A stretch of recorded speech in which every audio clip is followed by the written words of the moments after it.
Friends, welcome all of you to my YouTube channel Al Farabi classes. Friends, आज से हम Indian polity के related lectures जो है स्टार्ट कर रहे हैं। JKPSC के जो पोस्ट है असिस्टेंट रजिस्ट्रार कोऑपरेटिव्स के रिलेटेड। तो आज उसी सिलसिले में हम ये पहला लेक्चर जो है अपलोड कर रहे हैं। तो आज का जो हमारा टॉपिक है that is guiding values of the constitution of India. तो चलिए स्टार्ट करते हैं। The important values of Indian constitution जो है वो लिबर्टी है, इक्वालिटी है, इस तरह से फ्रेटर्निटी है, सोवरनिटी है, सोशलिस्ट नेचर जो है हमारे कॉन्स्टिट्यूशन का है, या सेक्युलर नेचर है, या डेमोक्रेटिक नेचर जो है, और लिबर्टी है। ये कुछ जो है गाइडिंग वैल्यूज़ है हमारे कॉन्स्टिट्यूशन के, इंडियन कॉन्स्टिट्यूशन के। तो उसके बाद बात करते हैं हम एक एक करके इन सारे वैल्यूज़ के बारे में। तो पहला है liberty. The constitution provides every citizen A number of liberties and freedoms under article 19 to 21, 21A and 22। जो हमारा कॉन्स्टिट्यूशन है, हर एक सिटीज़न को ये बहुत सारी किस्म की लिबर्टीज़ और फ्रीडम्स प्रोवाइड करता है, जो कि हमारे कॉन्स्टिट्यूशन में आर्टिकल 19 to 21 और फिर 21A और 21(2) में एंश्राइंड है। It is established that no unreasonable restrictions can be imposed upon citizens to regulate their freedom. Right to freedom under Article 19 includes the right to freedom of speech. अब जो right to freedom है उसमें से कौन कौन जो और under article 19 में जो right to freedom आती है, तो उसमें क्या क्या है? Right to freedom of speech है, expression, the right to form association, the right to move freely, reside in any part of the country, and the right to practice any profession, occupation or business. तो article 19 जो है हमें freedom देता है, एक तो freedom of speech की, expression की, राइट टू फॉर्म एसोसिएशंस की, right to move freely anywhere in the country, इसी तरह से reside in any part of the country that's India, इस तरह से right to practise any profession, occupation और बिजनेस। तो ये हमें प्रोवाइड करता है आर्टिकल 19। तो उसके बाद बात करेंगे इक्वालिटी की। The constitution states that all citizens are equal before law and the government should ensure that the traditional practice of social inequalities on the grounds of caste, religion, gender has to be ended. तो constitution जो है एक equality provide करता है हर एक इंसान के लिए, जो भी इस मुल्क कंट्री इंडिया के अंदर रहता है। जो पहले ट्रेडिशनली तौर पर जो है बहुत सारी इनक्वालिटीज़ थी हमारी सोसाइटीज़ में, on the base of caste के बेस पे, या रिलीजन के बेस पे, या जेंडर के बेस पे। तो वो सारी इनक्वालिटीज़ जो है कॉन्स्टिट्यूशन ख़त्म करता है। तो right to equality is enshrined under articles 14 to 18। तो ये राइट टू इक्वालिटी कहाँ पर हमारे कॉन्स्टिट्यूशन में है?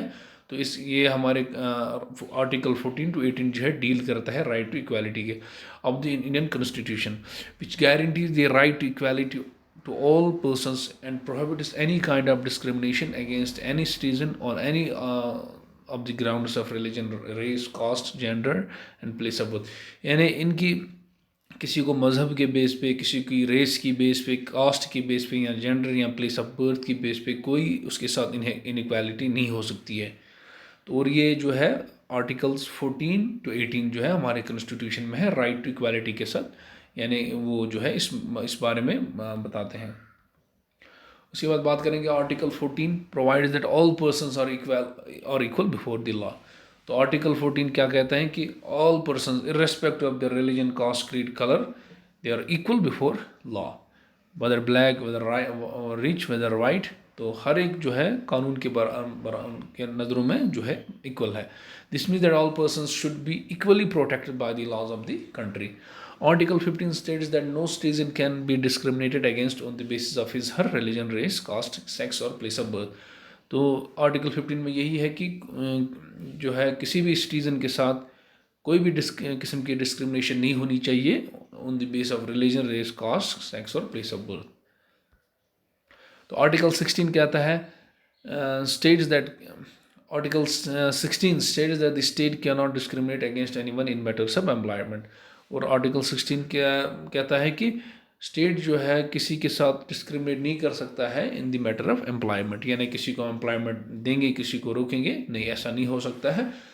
हर एक को बराबरी का हक है एम्प्लॉयमेंट के मामले में। इस तरह से आर्टिकल 17 जो है abolishes the practice of untouchability. और आर्टिकल 17 जो है, जो बहुत पुराने ज़माने से हमारी सोसाइटीज़ में जो अनटचेबिलिटी वगैरह होती तो उसको आर्टिकल 17 जो है अबॉलिश करता है। It provides that every person has access to all public places including play grounds, hotels, shops etcetera. तो यानी कि हर एक इंसान को हक है कि वो कोई भी पब्लिक प्लेस हो वो उसमें जो है एंजॉय कर सकता है, चाहे प्ले ग्राउंड हो, चाहे होटल हो, शॉप हो वगैरह हो। तो अनटचेबिलिटी के बेस पे उसके साथ कोई किस्म की भेदभाव नहीं हो सकती है। Right against exploitation is enshrined under article 23 to 24। और जो राइट अगेंस्ट एक्सप्लॉयटेशन हमारे कॉन्स्टिट्यूशन में आर्टिकल 23 to 24 उसके साथ डील करता है। It provides fundamental right against exploitation to every citizen of India. तो ये जो आर्टिकल्स 23 to 24 है, it provides fundamental right against exploitation, यानी किसी भी इंसान को कोई शख्स एक्सप्लॉइट नहीं कर सकता है। Article 23 of the constitution provides for prohibition of any kind of forced labour and any violation of this provision shall be an offence punishable in accordance with the law. इस तरीके से जो फोर्स्ड लेबर होता था तो उसको article 23 जो है अबॉलिश करता है, प्रोहिबिशन उस पर लगाता है। आर्टिकल 24 जो है protects the children by stating that no child below the age of 14 shall be employed to work in any factory और माइंस और एनी अदर हैज़ार्डस एम्प्लॉयमेंट। इस तरह से 14 साल से कम उम्र के लड़कों को आप किसी भी किस्म की फैक्ट्री या माइन में या किसी भी हैज़ार्डस एम्प्लॉयमेंट में आप नहीं लगा काम पे नहीं लगा सकते हैं। तो ये चीज़ बताता है article 24।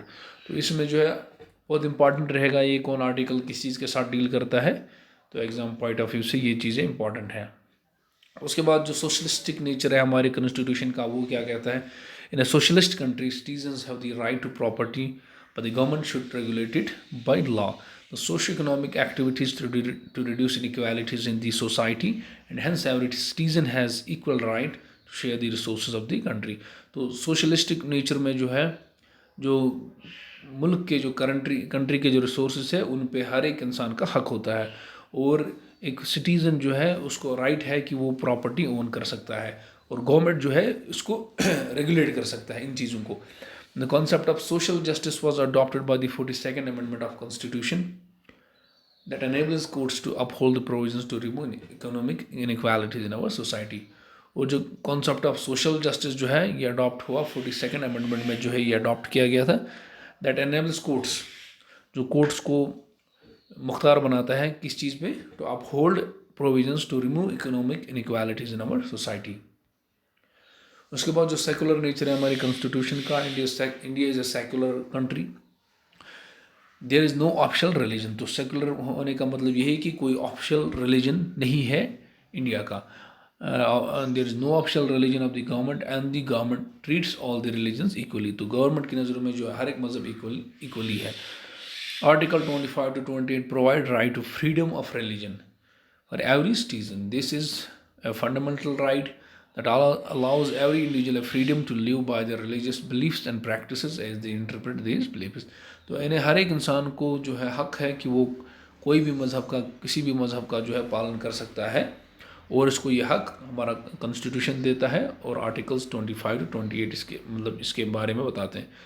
Cultural and educational rights, article 29 to 30 state that all the minorities religious और linguistic having a distinct language, script or culture of its own, they can set up their own educational institutions in order to preserve and develop their language, script और culture।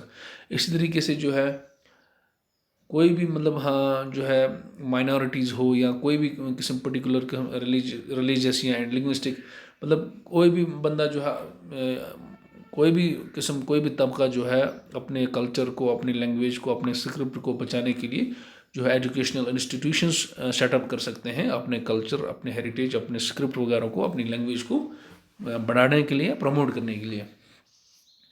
उसके बाद जो है democratic nature है हमारे constitution का। The democratic system of government runs according to some basic principles which are collectively called as rule of law. तो democracy में जो है रूल ऑफ लॉ होता है। In a democratic form of the government the people of the country enjoy equal political rights, choose to elect and change their representatives and hold them accountable। तो आपको पता ही है democratic form of government जो है जिसमें that is the form of government जिसमें that is for the by the people for the people. तो इसमें जो है लोग खुद ही अपने नुमाइंदे चुनते हैं और जो वो उनके नुमाइंदे, उनके रिप्रेजेंटेटिव्स उनको रिप्रेजेंट करते हैं, and they can be held accountable. Suppose कुछ टाइम के लिए वो इलेक्ट होते हैं, अगर उसके बाद उन्होंने सही काम नहीं किए तो वो उनको रिमूव कर सकते हैं, मतलब फिर दोबारा से वोटिंग होके तो वो उनको रिमूव कर सकते हैं। तो जैसे कि डेमोक्रेसी में मतलब हमें पता है डेमोक्रेसी मतलब क्या है। इसके बाद तरह से प्रियम्बल जो हमारे कॉन्स्टिट्यूशन का है, we the people of India having solemnly resolved to constitute India into a sovereign, socialist, secular, democratic republic.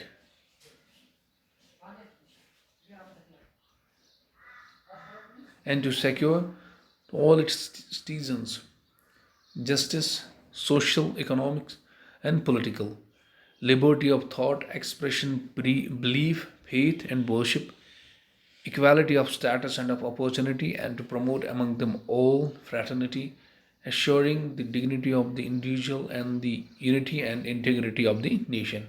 In our Constituent Assembly, this 26th day of November 1949, do hereby adopt, enact, and give to ourselves this Constitution. तो ये जो है preamble है, यानी कि preface है हमारे constitution का। तो उसके बाद the Indian democracy is founded on those values that had inspired and guided the freedom struggle. The India की जो डेमोक्रेसी है is founded on those values that had inspired and guided the freedom struggle. The Indian Constitution embedded the values of its preamble. Therefore, the preamble emanates lights that glitter all the articles of the Indian Constitution. The preamble provides a short introductory statement of the basic values of the Constitution to start with. In other words, it is the soul of the Constitution. It is the preamble that provides a standard to examine and evaluate any law and action of the government to judge its validity and sanctity. तो जो preamble है ये एक तरह से जो है preface है हमारे कॉन्स्टिट्यूशन का, और ये इंटेंशन बताता है हमारे कॉन्स्टिट्यूशन मेकर्स का, जो कॉन्स्टिट्यूशन फ्रेमर्स है उनकी इंटेंशन क्या है। तो ये जो है हमारा मतलब प्रियम्बल वो डिपिक्ट करता है। उसके बाद बात करेंगे फ्रेटर्निटी की। All the Indians are members of a family, no one is inferior और superior, all are equal and have the same rights and duties. तो फ्रेटर्निटी का मतलब जो है जितने भी इंडियंस हैं वो एक तरह के फैमिली के फ़र्द है। नो वन इज़ इन्फीरियर, कोई जो इन्फीरियर नहीं, कोई सुपीरियर नहीं है, सारे के सारे इक्वल है and have same rights and duties. इस तरह से जो है सॉवरेनिटी है, the government of India is free to take any decision on internal as well as external matters and no external power can dictate it. Sovereignty का मतलब होता है कि कोई भी बैरूनी ताकत हमारे मुल्क को डिक्टेट नहीं कर सकती है कि आपने क्या करना है क्या नहीं करना है। Our government is free what they want to do, what actions they want to do. The government of India is free to take any decision on internal as well as external matters and no external power can dictate it. Thank you. तो ये आज के जो है इंशाल्लाह आने वाले lectures में हम उसके बाद जो है सोर्सेस ऑफ जो हमारा कॉन्स्टिट्यूशन में जो मतलब डिफरेंट मतलब वर्ल्ड के कॉन्स्टिट्यूशन से जो पार्ट्स लिए गए हैं तो उनके बारे में डिस्कस करेंगे।